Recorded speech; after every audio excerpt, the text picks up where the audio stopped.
In this video, we are going to be dissecting the LM liftoff sequences beginning with Apollo 11 and ending with Apollo 17.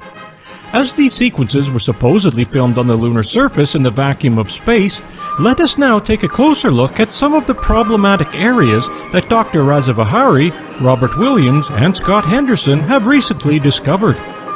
As we display these video sequences, please take note of how the visual effects team changes their sleight of hand techniques to bring to completion one of the greatest hoaxes of the 20th century.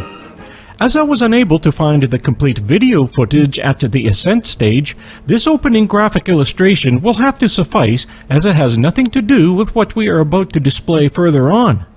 Let us first begin by examining the Apollo 11 LM ascent sequence as the 3,000-pound thrust engine is ignited.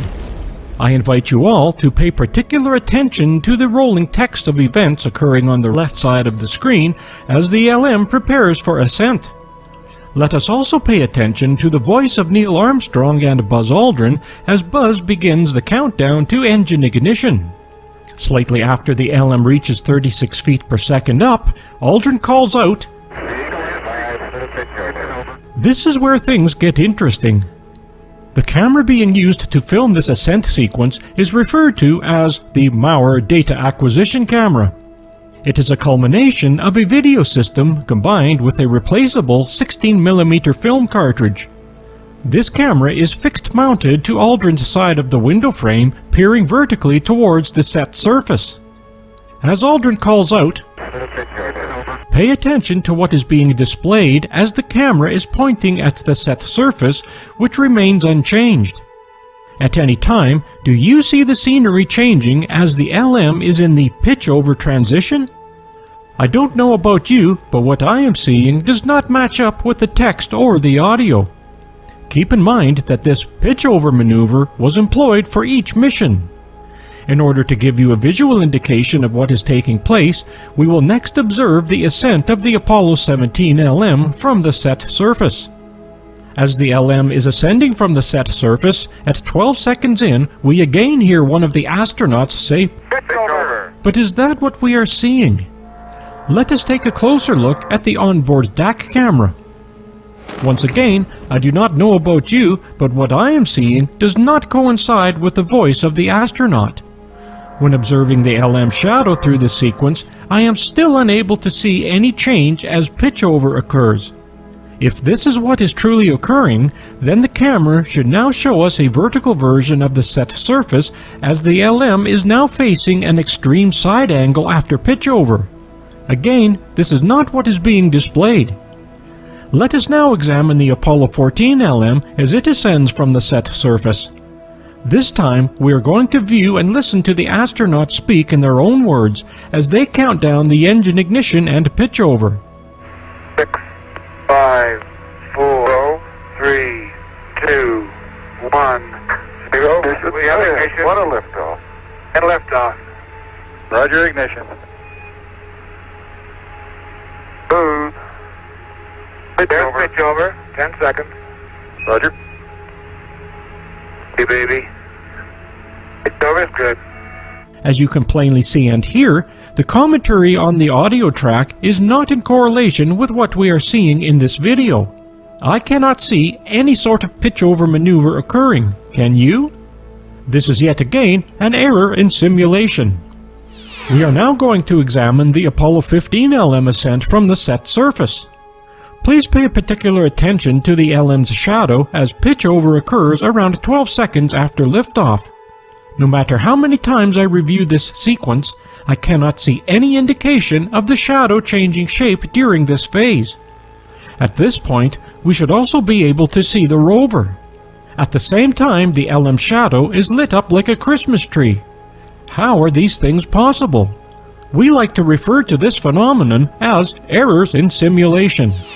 We are now going to view the sequence of the Apollo 16 LM as it descends from the set surface. What do you think we are going to hear and see this time? Once again, let us allow the astronauts to answer that question.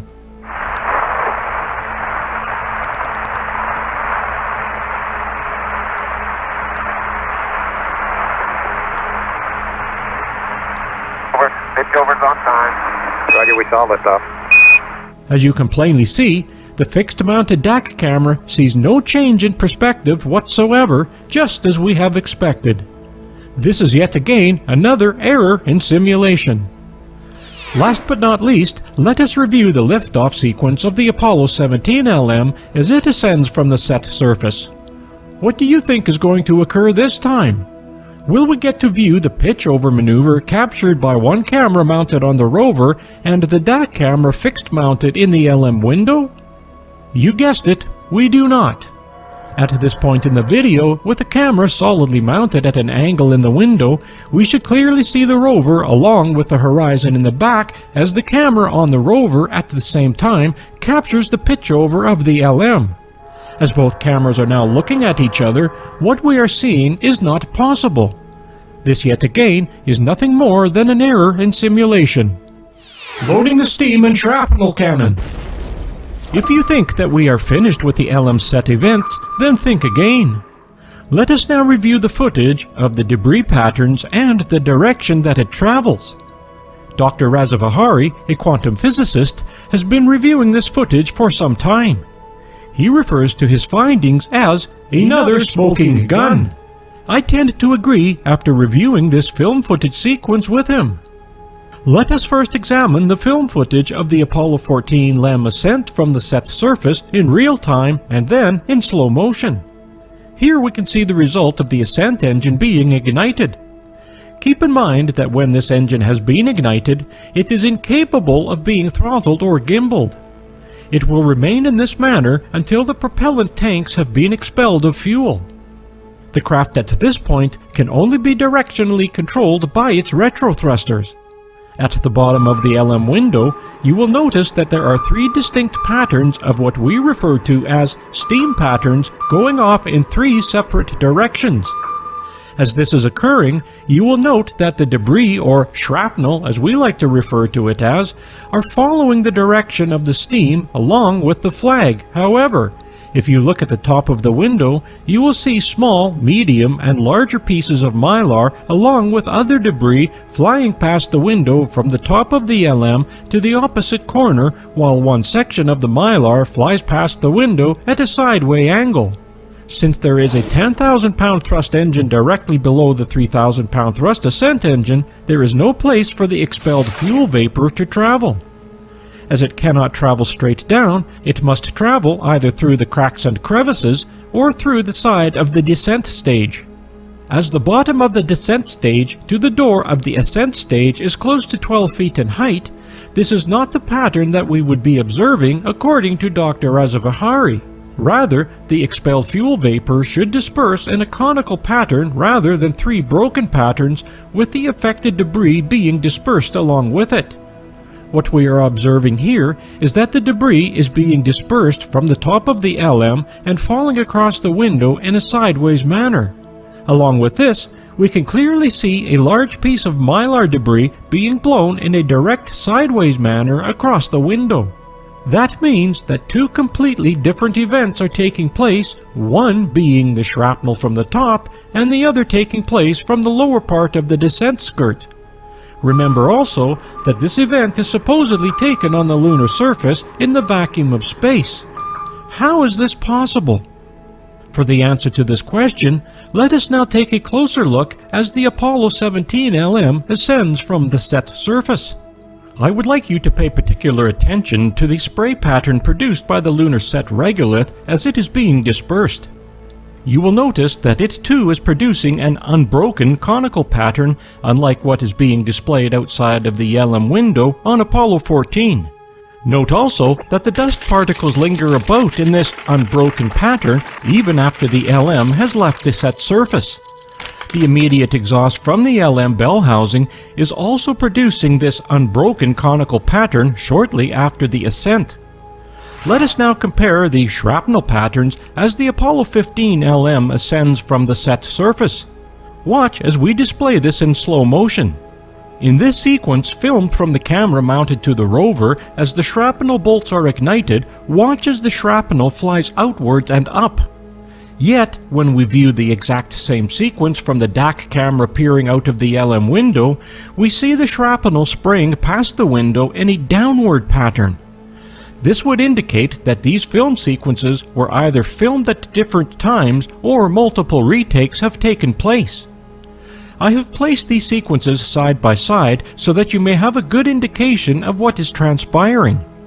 Once again, these sequences are not corresponding with each other. Lastly, let us review the footage of the Apollo 16 LM as it ascends from the set surface. This time, pay particular attention to the dust being kicked up at the bottom of the LM skirt. We can clearly see that there is a cloud of dust and steam at the bottom of the ascent skirt, hovering in a conical pattern as previously displayed. When we compare this sequence with the DAC camera sequence mounted in the LM window, we see that there is no conical dust cloud to be seen. The only thing that the effects team got right was the shrapnel flying past the window in an upwards motion. Once again, it seems as if the interior and exterior sequences do not match. As we have said many times, all of these sequences are nothing more than error in simulation. Thanks for watching.